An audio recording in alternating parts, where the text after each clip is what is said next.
ಎಲ್ಲರೂ ಅತ್ತ ನೋಡ್ತಾ ಇದ್ದಾರೆ. ಇದು ನಮ್ಮ ಜಾರಕಿಹೊಳಿ ಮತ್ತು ಜೊಲ್ಲೆಯವರ ಗುಂಪಿಗೆ ಹೆವಿ ಆಗ್ತದನ ಅನ್ನೋ ಪ್ರಶ್ನೆಗಳು ಬರ್ತಾ ಇದ್ದಾವೆ. ಜೊತೆಗೆ ಡಿ ಕೆ ಶಿವಕುಮಾರ್ ಸೇರ್ತಾ ಇದ್ದಾರೆ. ಇಲ್ಲಿವರೆಗೆ ಹೇಗೋ ಮ್ಯಾನೇಜ್ ಮಾಡಿದ್ರು ನಮ್ಮ ಸತೀಶ್ ಅವರು ಲಕ್ಷ್ಮೀಬಾಯಿ ಹೆಬ್ಬಾಳ್ಕರ್ ಅವರನ್ನು ಈ ಕಾಂಪಿಟೇಷನ್ ದೂರಿಟ್ಟ. ಅವ್ರು ಹೊರಗೆ ಹಾಕಿದ್ರು ಏನೋ ಮಾಡಿ, ಪ್ರಾಣೇಶ್ ಶುಗರು ಅಥವಾ ನಮ್ಮ ಮಲಪ್ರಭಾ ಶುಗರು, ಇನ್ನೊಂದು ಆಶುತೋರ್ಷು, ಖಾನಾಪುರದ ಏನೋ ಅವ್ರು ಇರ್ಬೇಕು, ಏನು ಏನಾಗಿದೆ ಗೊತ್ತಿಲ್ಲ. ಸುಮ್ಮನೆ ನಾವು ಊಹೆ ಮಾಡೋದಷ್ಟೇ, ಊಹೆಗೆ ನಮ್ಮ ಸತ್ಯ ಇರ್ತಾವೆ ಮತ್ತು ಬೇರೆ. ಹೀಗಾಗಿ ಅವ್ರು ದೂರ ಇಟ್ಟಿದ್ರು.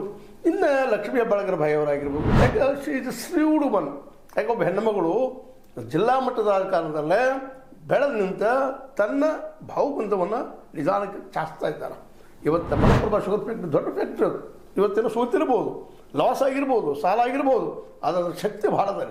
ಅಲ್ಲೇ ರೈತ ಮೂವ್ಮೆಂಟ್ಗಳು ಸಾಕಷ್ಟು ಆಗಿದಾವೆ, ಜಾಗೃತ ಧೈರ್ಯ ಅಂತಲ್ಲೇ ಇತ್ತು. ಬಿಟ್ಟಲ್ಲೇ ನಮ್ಮ ಹಲಗೇಕರ್ ಅವರನ್ನು, ಜೊತೆಗೆ ನಮ್ಮ ಬಾಬಾ ಸಾಹೇಬ್ ಪಾಟೀಲರನ್ನ ತೊಗೊಂಡು ಚಂದ್ರಾ ಶೆಟ್ಟಿಯ ಮೂಲಕ ಆ ಫ್ಯಾಕ್ಟ್ರಿ ತೆಗೆದುಕೊಂಡಿದ್ದು ಮುಂದಿನ ದಿನದಲ್ಲಿ ಏನೇನು ಆಗ್ಬೋದು ಬೆಳಗಾವಿ ಜಿಲ್ಲೆಯಲ್ಲಿ ಅನ್ನೋದಕ್ಕೆ ಮುನ್ಸೂಚನೆಗಳಿದ್ದಾವೆಲ್ಲ. ಹೀಗಾಗಿ ಇವತ್ತು ನಮ್ಮ ಜಾರಕಿಹೊಳಿ ಸಹೋದರರು ಮತ್ತು ಜೊಲ್ಲೆಯವರು ಸಾಕಷ್ಟು ಪ್ರಯತ್ನ ಮಾಡ್ತಾಯಿದ್ದಾರೆ. ಅವ್ರ ಪ್ರಯತ್ನಗಂತೂ ಎರಡು ಮಾತೇ ಇಲ್ಲ, ಸಾಧ್ಯದೆಲ್ಲ ಪ್ರಯೋಗಗಳು ಇಲ್ಲಿ ಎಲ್ಲರೂ ಅದೇ. ಇಲ್ಲಿ ನಾನೊಂದು ಮಾತು ಹೇಳಿ ಬಯಸ್ತೀನಿ. ಇಲ್ಲ, ಇಲ್ಲಿ ರೈತ ನಾಯಕರನ್ನಕ್ಕಿಂತರೂ ಇವರು ವಿಡಿಯೋಲಿಸ್ಟ್ ಅಂದರೆ ಜಮೀನ್ದಾರಿ ನಾಯಕರಿಲ್ಲ.